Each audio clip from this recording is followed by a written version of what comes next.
Степан Васильевич Васильев принадлежит к плеяде первых руководителей Якутии, поставивших перед своим народом масштабные задачи развития своего края, подъема экономики и культуры. И он соратник и близкий друг Максима Кировича Амосова, Платона Алексеевича Аюнского, Исидора Никифоровича Барахова, Степана Максимовича Аржакова. Степан Васильев родился 17 декабря 1896 года в местности Гнездо Орла первого бордонского наслега Марфинского улуса Вилюйского округа в семье бедного скотовода.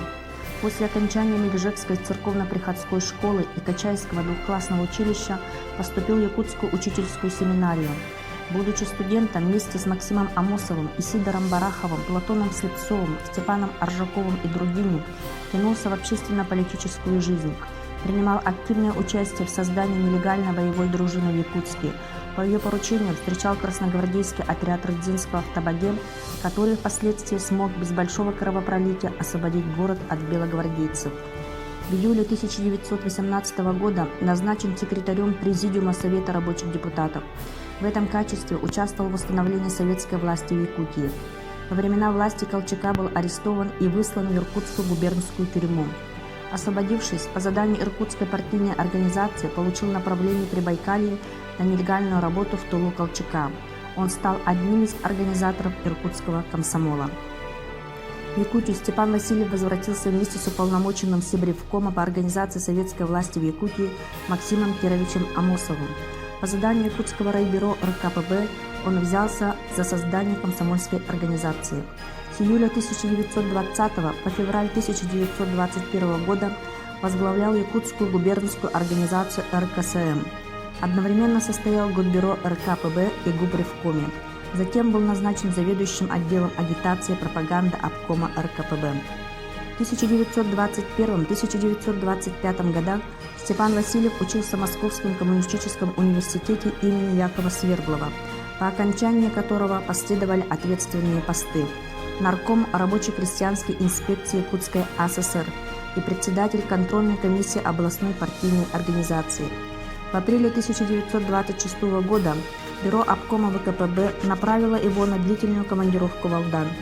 Там он принял участие в работе комиссии Совета труда и обороны по приеме сдачи золотоносных приисков от треста местного значения «Алдан золото» вновь организованному союзному тресту «Якут золото». С сентября 1927 по март 1928 годов Степан Васильев исполнял обязанности председателя Совнаркома Якутской АССР. Затем был направлен в Москву, где работал в аппарате Центральной контрольной комиссии при ЦК ВКПБ, руководителем группы цветных металлов Наркома рабоче-крестьянской инспекции СССР. В 1931-1939 годах работал председателем вновь образованного Центрального комитета Союза рабочих добычи, обработки цветных металлов и золота, руководителем группы тяжелой промышленности комиссии партийного контроля при ЦК ВКПБ. Последние 10 лет деятельности Степан Васильев посвятил развитию золотодобывающей промышленности и тяжелой индустрии СССР.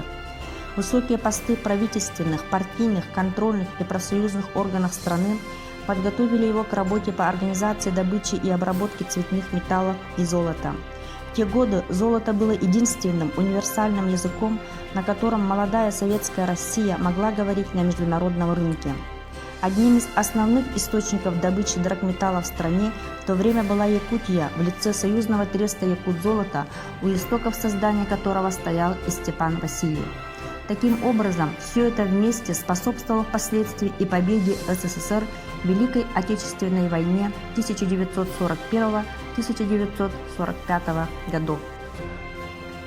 В конце 1939 года Степан Васильев был репрессирован, необоснованно обвинен в антисоветской деятельности, стал жертвой произвола.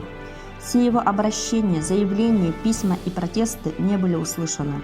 В застенках Бутырской и Лефортовской тюрем, на допросах НКВД Степан Васильев вел себя твердо, стойко и достойно.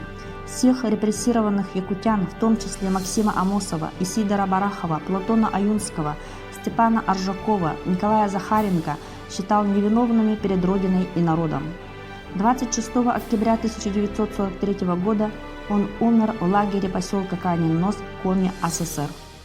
В 1956 году военная коллегия Верховного суда СССР пересмотрела дело Васильева, и он был посмертно оправдан за отсутствием состава преступления. Степана Васильевича Васильева с полным правом можно назвать первым представителем народа Саха, занимавшим высокие государственные посты в молодом союзе советских социалистических республик. На сегодня многие замыслы Степана Васильева осуществились. Он хотел видеть свою родину процветающей, Якутию – регионом с мощной промышленностью и высокой культурой, и что на ее территории грядущее поколение построит современные города и села. В его родном районе долгое время базировалась Амакинская геологоразведочная экспедиция, впервые в Советском Союзе открывшая коренные месторождения алмазов.